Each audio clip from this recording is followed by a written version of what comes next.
તમારા સૌની જવાબદારી છે। આ બાળકો એકદમ નવા છે।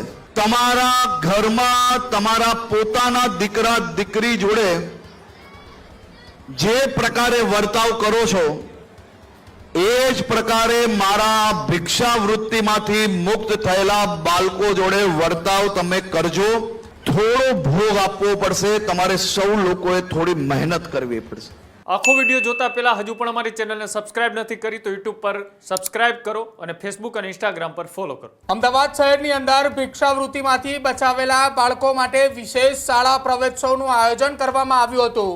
રાજ્યની અંદર અમદાવાદ ક્રાઇમ બ્રાન્ચ દ્વારા સૌથી પહેલા નવતર પહેલ અને અભિગમ અપનાવ્યો હતો કે જ્યાં ક્રાઇમ બ્રાન્ચ અને મહિલા સેલ દ્વારા રેસ્ક્યુ કરાયેલા બાળકોનો પ્રવેશોત્સવ રોડ પરથી 27 જેટલા બાળકોને અમદાવાદ ક્રાઇમ બ્રાન્ચે બચાવ્યા હતા।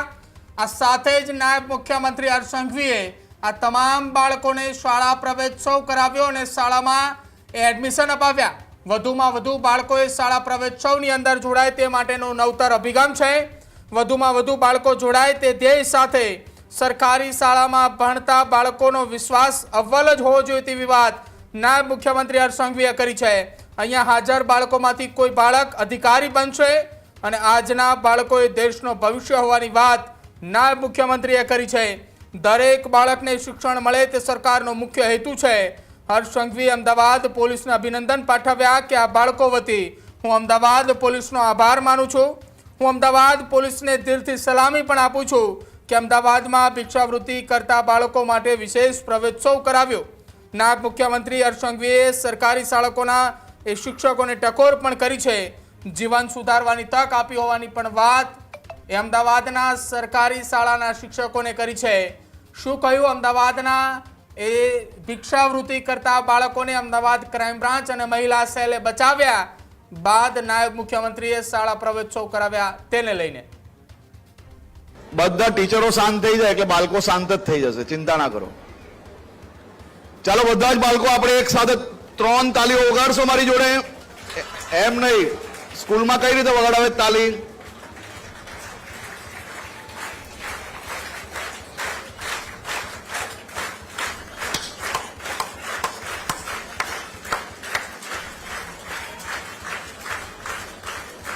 હવે જે બાળકો આજે પહેલી વાર સ્કૂલમાં આવ્યા છે તેના માટે બીજા બધા જ બાળકો સાથે મળીને તાલી વગાડશે।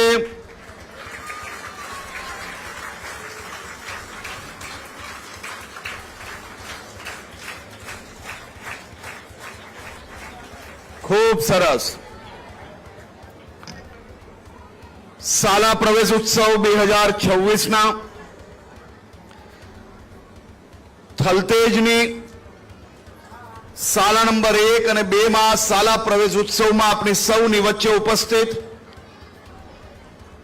આદરણીય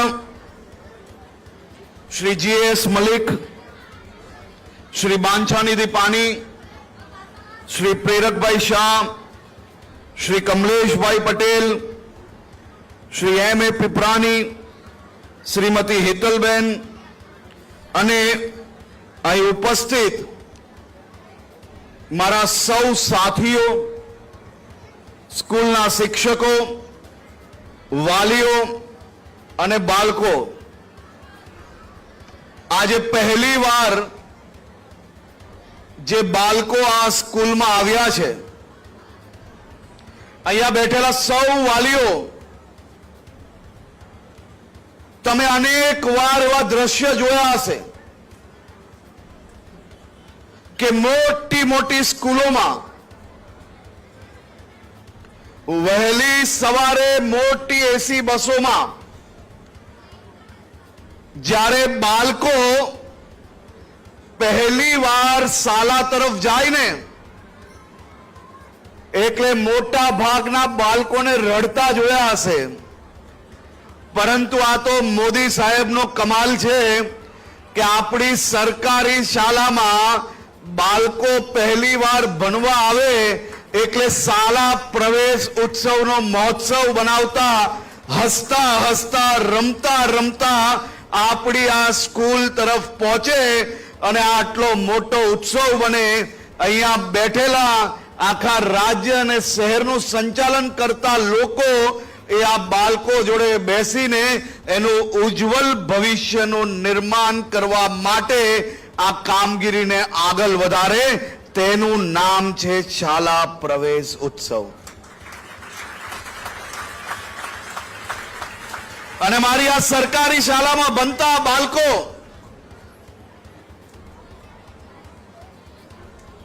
એનો વિશ્વાસ તો જો, પહેલા દિવસે પાપા પગલી ભરીને જ્યારે શાળામાં પહોંચે છે, માતા પિતા દાદા દાદીના આશીર્વાદ જોડે આજે આ અનેક લોકો શાળા પ્રવેશ ઉત્સવ થકી એની ભણતરની શરૂઆત કરવાના છે. ને ભવિષ્યમાં અહીંયા બેઠેલા બાળકોમાંથી કોઈ બાળક અહીંયા બેસેલું હશે અને 25-30 વર્ષ પછી શાળા પ્રવેશ ઉત્સવ કરાવતું હશે. આપણા સૌ માટે ગૌરવની વાત છે. આદરણીય મુખ્યમંત્રી શ્રી ભૂપેન્દ્રભાઈ પટેલે કાલે રાજ્યભરનો શાળા પ્રવેશ ઉત્સવના કાર્યક્રમની શરૂઆત એ વડનગર BN હાઈસ્કૂલ ખાતેથી કરી અને આખા ગુજરાતના અંબાજીથી લઈને ઉમરગાંવ સુધી ચારેય દિશામાં ગામે ગામની અંદર ભલે 25, 50, 100 બાળકો કોઈ શાળામાં ભણતા હોય ત્યાંય રાજ્ય સરકારના પ્રતિનિધિઓ પહોંચીને શાળાનું કામગીરી કઈ રીતે છે, એ શાળાની અંદર શિક્ષકો શું કરી રહ્યા છે, સ્વચ્છતા કેવી છે, ભણતર કઈ રીતનું આપી રહ્યા છે, આ તમામ દિશાનું નિરીક્ષણ ચાલી રહ્યું છે. અને આ નિરીક્ષણ થકી આવનારા વર્ષમાં જે કોઈ શાળામાં નાની મોટી ઘટ હશે એ કામગીરી પૂર્ણ કરવામાં આવશે. આજે અહીંયા જે બાળકો આવ્યા છે આમાંથી કેટલા બાળકો એવા છે કે આજે સવારે નાહીને અહીંયા સ્કૂલમાં આવ્યા હોય? હાથ ઊંચો કરે.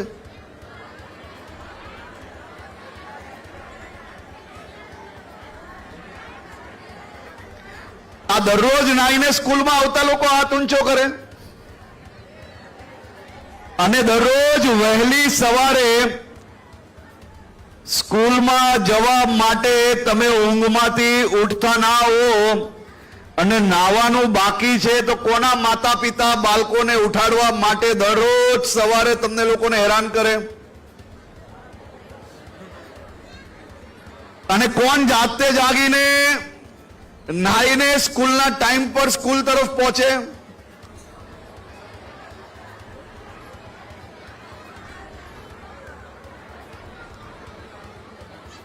અલા તમે બધા જ દરરોજ નાહીને આવો છો, કોઈ દિવસ નાયા વગર આવ્યા જ નથી? આ બધા બી સ્કૂલમાં જયારે જતા હતા ત્યારે પૂરેપૂરા નાહીને નહીં ગયા હોય.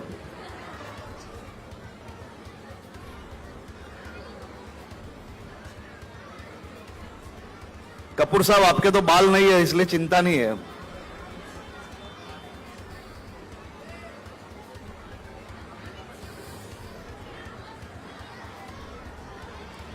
આ દરરોજ સવારે ઉઠીને દાંતન કરવા વાળા કેટલા લોકો છે આમાંથી?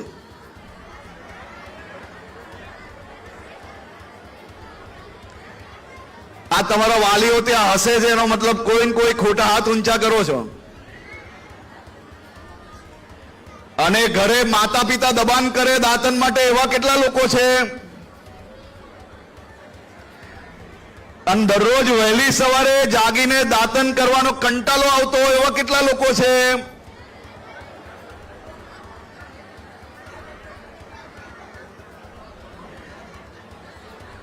મેદાનમાં રમવા જાઓ અને રમીને ઘરે પાછા આવો કે સ્કૂલમાં ક્લાસ તરફ જતા હો ત્યારે હાથ કેટલા લોકો ધોઈ છે? આમાંથી બધા ધોઈ છે? અને જે ના ધોતું હોય આપણો મિત્ર એને શું શીખવાડવાનું આપણે?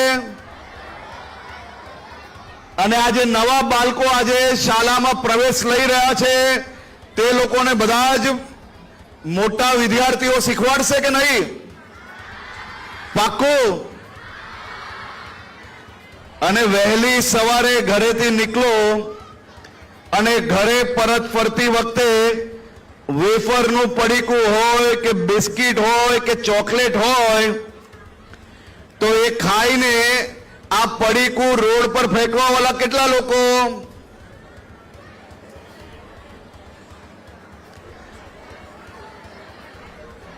અને કચરા પેટીમાં કેટલા લોકો નાખે છે કચરો?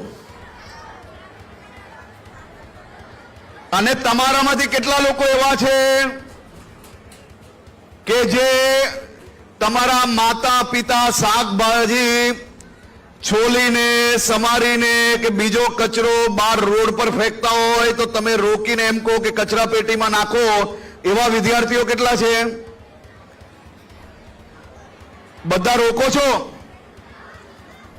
પાક્કું? આપણે આપણું ઘર સાફ રાખીએ છીએ કે નહીં? તો આપણી શાળા સાફ રાખવી પડે કે નહીં? અને જે રોડ પરથી ઘરથી શાળા સુધી દરરોજ આવીએ છીએ એ રોડ ગંદો હોય તો ચાલે ખરી? તો એને સાફ રાખવો પડે. તો તમે બધા જ લોકો મદદ કરશો? પાક્કું? આમાંથી કેટલા લોકો એવા છે કે જેના માતા પિતા બાળકોને શાળા મૂકવા આવે અને બાઇક પર હેલ્મેટ પહેરીને માતા પિતા આવતા હોય? એવા કેટલા બાળકો છે?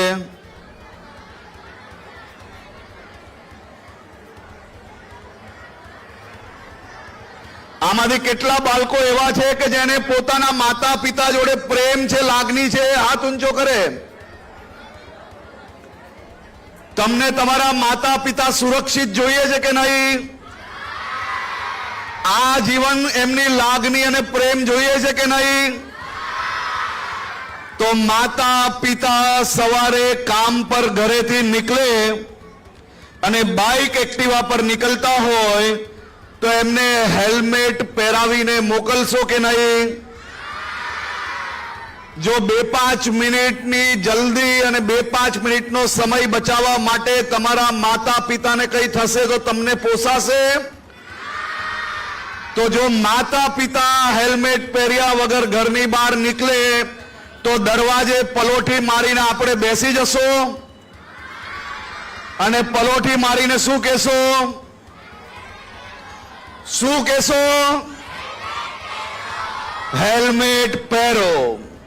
પહેરાવશો કે નહીં? જો તમે હેલ્મેટ પહેરાવશો તો મોટા ભાગના બાળકોએ ક્યારેય પોતાના માતા પિતાને કોઈ બી પ્રકારની તકલીફ વગર તમે એનો પ્રેમ પ્રાપ્ત જીવનભર કરી શકશો. તો તમે બધા મને સહયોગ કરશો આમાં? પાક્કું? મારે આ રોડ પર પોલીસ ઊભી નથી રાખવી, મારે તો ઘરે ઘરે પોલીસ બનાવી છે અને ઘરના બાળકો એ જ પોલીસ બને અને માતા પિતાને હેલ્મેટ પહેરાવે. એટલે કોઈ પોલીસે રસ્તે તમારા માતા પિતાને ઊભા ના રાખવા પડે. એ પોલીસ સ્ટેશનમાં કામ કરે અને તમારા માતા પિતાને રાહત થાય ને તમને રાહત થાય એવું કામ આપણે સાથે મળીને કરવું છે. બધા કરશો? પાક્કું? પાક્કું? તો આવતા વર્ષે જ્યારે શાળા પ્રવેશ ઉત્સવમાં અહીંયા આવીએ તો આ બાજુ વાલીઓ જેટલા બેઠા છે તે અહીંયા હાથમાં હેલ્મેટ લઈને આવે એટલે આપણું કામ બધાનું. આજે ગુજરાત નહીં પરંતુ દેશના ઇતિહાસમાં કદાચ એક સાથે આટલી મોટી સંખ્યામાં બાળકોને ભિક્ષાવૃત્તિથી આઝાદ કરાવીને એમનું ઉજ્જવલ ભવિષ્ય બનાવવા માટે શાળામાં પ્રવેશ અપાવતો સૌથી મોટો કાર્યક્રમ એટલે આજનો આ શાળા પ્રવેશ ઉત્સવ છે. આજનો આ કાર્યક્રમ એ મારા માટે કોઈ સરકારી કે રાજકીય કાર્યક્રમ નથી. આજનો આ કાર્યક્રમ એ મારા માટે વિશેષ રૂપે દિલથી જોડાયેલો કાર્યક્રમ છે. આજનો દિવસ એ અનેક પરિવારો માટે પોતાના બાળકોનો ભણતર માટેનો પહેલો દિવસ હશે, પરંતુ આજનો દિવસ અહીંયા બેઠેલા અનેક બાળકો માટે જન્મનો બીજો દિવસ હશે, એમના જીવનનો બીજો જન્મ હશે. અનેક બાળકો જેને ક્યારેય શાળાની બેગ કેવી હોય, પુસ્તક કેવી હોય કે પછી શાળામાં ઘંટડી કઈ રીતે વાગતી હોય ને એનો અવાજ જ નથી સાંભળ્યો. એમને હંમેશા સિગ્નલ ઉપર પોલીસની સિસોટી સાંભળી છે કે સિગ્નલ ખુલી અને સિગ્નલ બંધ થાય. તેવા બાળકોને શાળાની રિસેસની ઘંટડી સાંભળવાનો અવસર પ્રાપ્ત કરાવવાનો અવસર એટલે શાળા પ્રવેશ ઉત્સવ. આજે હું અમદાવાદ પોલીસને ખૂબ ખૂબ ખૂબ અભિનંદન આપું છું.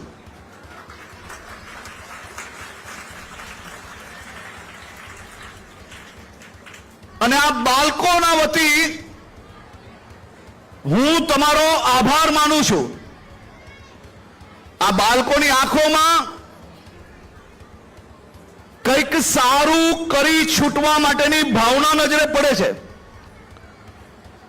આ બાળકોમાં જે હુનર છે તે હુનરને દબાવવા માટે ક્યાંક ને ક્યાંક એ લોકો પાસે ભિક્ષા મંગાવવામાં આવતી હતી, પરંતુ અમદાવાદ પોલીસે મહાનગરપાલિકાએ સાથે મળીને 2022 થી આજ સુધી 276 બાળકોને ભિક્ષા વૃત્તિમાંથી મુક્ત કરાવીને સિગ્નલ શાળામાં ભણતર અપાવીને આ બાળકોનું ભવિષ્ય ઉજ્જવલ કરવાનું કામ કર્યું છે. તે બદલ હું સમાજ જીવન અને માનવ જીવનના તમામ સભ્યો વતી ગુજરાત પોલીસ અને અમદાવાદ પોલીસને કોઈ પ્રોટોકોલની નહીં પરંતુ દિલથી સલામી આપું છું. માનવ જીવનનું સૌથી ઉત્તમ કાર્ય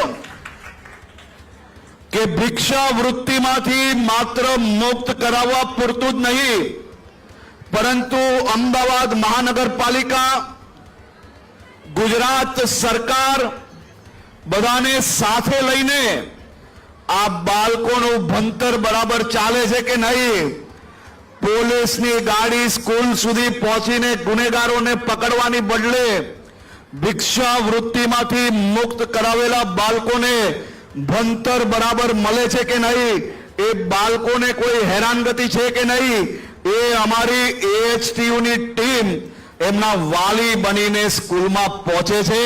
એ સૌ ટીમ સભ્યોને બી હું આજે દિલથી આભાર માનું છું, અભિનંદન આપું છું. 33 જેટલા બાળકોને વિવિધ રાજ્યોમાંથી જે રેકેટ ચાલતું હોય ને વિવિધ રાજ્યોના બાળકોને ઉઠાવીને અહીંયા લાવીને ભીખ મંગાવવામાં આવતી હતી, એવા બાળકોને પરિવાર જોડે ભેગું કરવાનું કામ એ આપણી અમદાવાદ પોલીસે કર્યું છે. તેમને બી હું અભિનંદન આપું છું.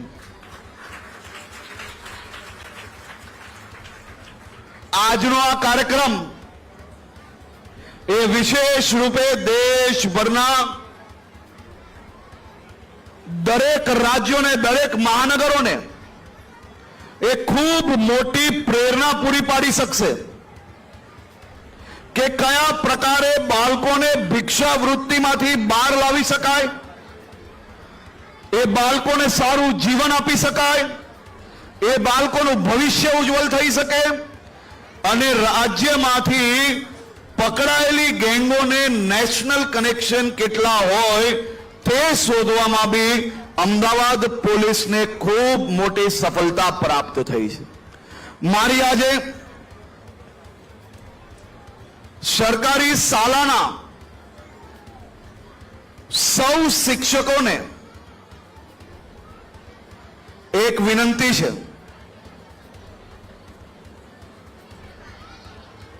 અને આ વિનંતી છે કે અનેક લોકોને નર્કમાંથી આ સ્વર્ગ તરફ જ્યારે ગુજરાત સરકારે વાળ્યા છે, તો તમારા સૌની જવાબદારી છે. આ બાળકો એકદમ નવા છે. અનેક બાળકો એવા છે કે જેને ક્યારેય માતા પિતાની હૂંફ મળી જ નથી. આ બાળકો માટે સ્કૂલ એટલે કે કંઈક નવું જ આમ આખી દુનિયા છે. આ બાળકો જોડે તમારા ઘરમાં તમારા પોતાના દીકરા દીકરી જોડે જે પ્રકારે વર્તાવ કરો છો, એ જ પ્રકારે મારા ભિક્ષાવૃત્તિમાંથી મુક્ત થયેલા બાળકો જોડે વર્તાવ તમે કરજો. એમને લાગણી અને હૂંફ આપજો. ખૂબ નવા છે. એમના માહોલમાં સેટ કરવા માટે તમારે સૌ લોકોએ થોડો ભોગ આપવો પડશે. તમારે સૌ લોકોએ થોડી મહેનત કરવી પડશે. આ બાળકોને કોઈ અલગ ગ્રુપમાં નહીં રાખતા. આ બાળકોને બીજા બધા જ બાળકો જોડે મેળવીને આ લોકોનું જીવન સુધારવાની જવાબદારી કુદરતે જ્યારે તમને સૌને આપી છે, તો આ જવાબદારીને ખૂબ દિલથી અદા કરજો. અને આ લોકોનું જીવન બદલીને પોતાના મનને જીવનભર આનંદ અને શાંતિ થશે તેવો હું 100% મને વિશ્વાસ છે. મારી આપ સૌ લોકોને વિનંતી છે કે ગુજરાત પોલીસ, અમદાવાદ મહાનગરપાલિકા, રાજ્ય સરકારની આ મહેનત જોડે થોડીક મહેનત જો તમે સૌ લોકો દિલથી કરશો, તો આપણે સૌ લોકો એક મોટો બદલાવ લાવી શકશો. અને આ સરકારી કામકાજ સમજીને ક્યારેય નહીં કરતા. સરકારે આપેલી જવાબદારી સમજીને બી ક્યારેય નહીં કરતા. લાગણીપૂર્વક તમને એવું લાગે કે આપણે આપણા જીવનમાં કોઈક બીજાનું જીવન બદલવાનો અવસર મળ્યો છે અને મારે કોઈનું જીવન બદલવું છે, તો જરૂરથી તમે સૌ લોકો આમાં મદદગાર થશો તેવો મને 100% વિશ્વાસ છે. આપ સૌ લોકોને ફરી એકવાર ખૂબ ખૂબ શુભકામનાઓ. અમદાવાદ પોલીસને હું ખાસ કરીને અભિનંદન આપું છું કે હાર્ડકોર પોલીસિંગ જોડે જોડે સમાજમાં બદલાવ લાવવા માટે જે પ્રયત્ન આપ સૌ લોકોએ ભેગા મળીને કર્યો છે, તે બદલ હું આપને દિલથી અભિનંદન આપું છું. આ બધા જ પરિવારજનો અહીંયા જે બેઠા છે, આપણી જવાબદારી એ માત્ર બાળકોને શાળામાં એડમિશન અપાવી લેવાની નથી.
ખેડૂત ભાઈઓ છે ખેતરમાં ડ્રોન ઉડાવતા હોય છે ત્યારે આપણે એક પ્રશ્ન સતાવતો હોય છે કે જે આપણે અત્યાર સુધી જીપીએસ ટેકનોલોજીવાળા ડ્રોન વાપર્યા છે, જેથી કરીને મોબાઈલ ટાવર છે અથવા તો હાઈ ટેન્શન લાઇન પસાર થતી હોય, કોઈ વૃક્ષો હોય, ત્યારે જે જીપીએસ ટેકનોલોજીવાળા ડ્રોન છે એમાં ટકરાય અને ટ્રેસ થાય છે. પણ એગ્રીવન લાવ્યું છે GNSS ટેકનોલોજી ડ્રોન, જેથી કરીને એ ડ્રોન છે એ કોઈ જગ્યાએ ટકરાય નહીં, પોતાની રીતે જ ડિસિઝન લે છે અને મૂવ થઈ જાય છે. જેથી કરીને GNSS ટેકનોલોજી ડ્રોન છે એ વાપરવાનો આગ્રહ રાખો. અત્યારે જ ન્યૂઝરૂમ ગુજરાતની યુટ્યુબ ચેનલને સબસ્ક્રાઇબ કરો અને ઇન્સ્ટાગ્રામ અને ફેસબુક પર ફોલો કરો. અપડેટ રહો, સત્યની સાથે રહો.